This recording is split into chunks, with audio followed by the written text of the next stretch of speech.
नमस्कार, मी ॲडव्होकेट अथर्व मगदूम आणि आजच्या व्हिडिओमध्ये आपण गहाण खाता संदर्भात संपूर्ण माहिती घेऊया। हा व्हिडिओ जर तुम्ही शेवटपर्यंत बघितला तर गहाण खाता संदर्भात तुमच्या मनात कोणतीही शंका राहणार नाही याचं मी तुम्हाला आश्वासन देतो।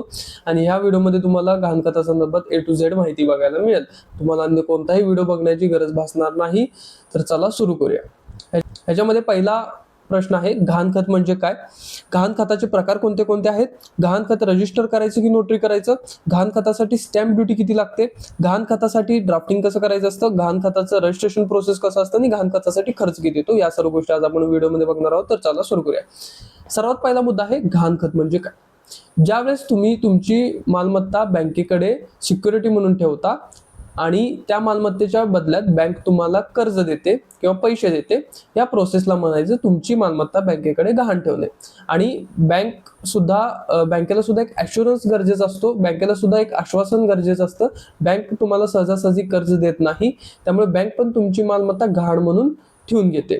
तर तुमची मालमत्ता गहाण ठेवून घेण्याची जी काही प्रोसेस आहे ती ज्या ॲग्रीमेंटद्वारे होते, ज्या कराराद्वारे होते, त्यालाच म्हणायचं मॉर्गेज डीड किंवा गहाण खत।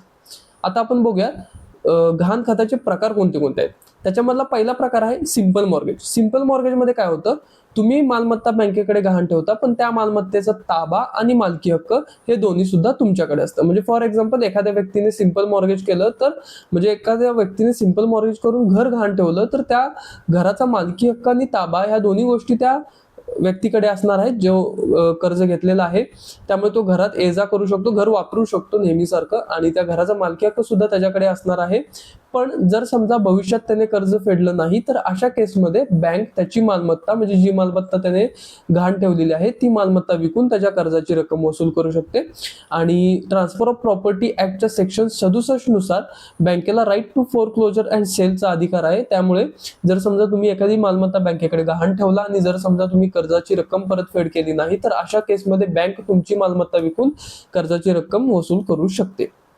आता वळत आपण पुढच्या मॉर्गेज टाईप मध्ये, तो आहे mortgage by conditional sale.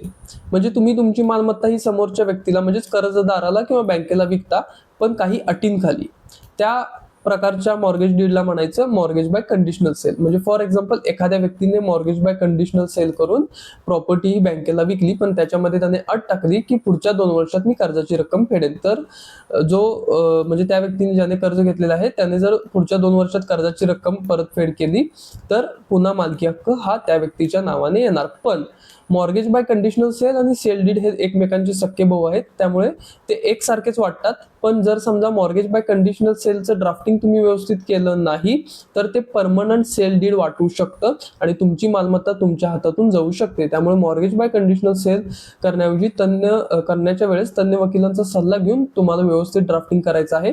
Mortgage by conditional sale संदर्भात मी एक डिटेल व्हिडिओ नक्कीच चॅनलवर अपलोड करेन।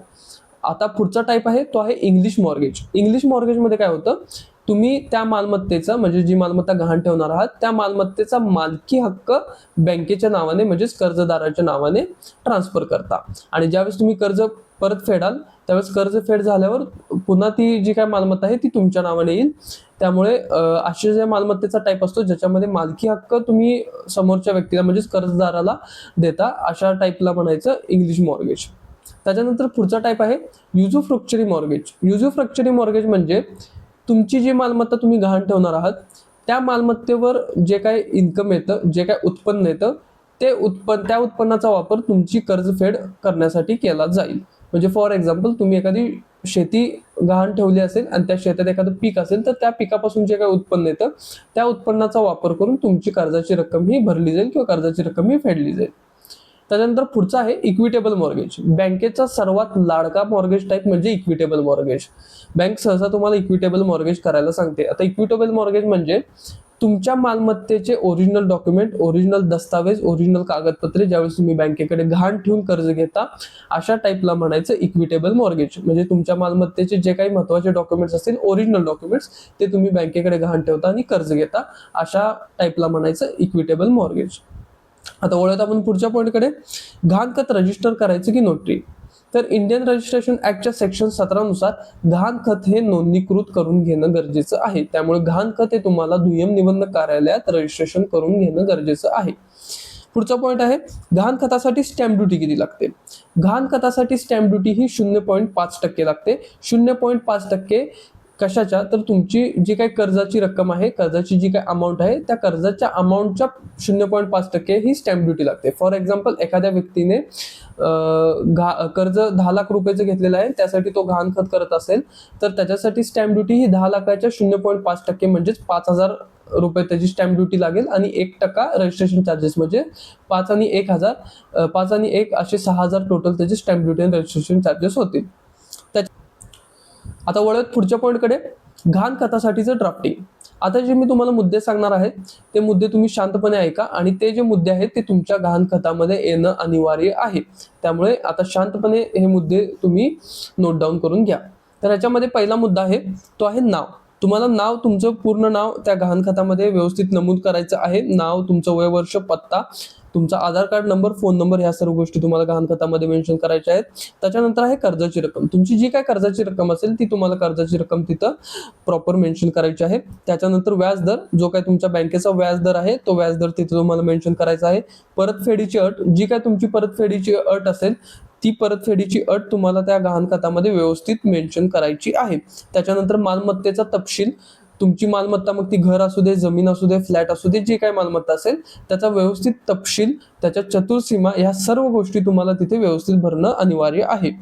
त्याच्यानंतर डिफॉल्ट क्लॉज. डिफॉल्ट क्लॉज म्हणजे तुम्ही जर रक्कम भरली नाही तर त्या मालमत्तेचं पुढं काय होणार, ही गोष्ट सुद्धा तुम्हाला गहाणखतामध्ये मेन्शन करायची आहे. त्याच्यानंतर सर्वात महत्त्वाचा पॉईंट तो म्हणजे कब्जा, म्हणजेच पजेशन.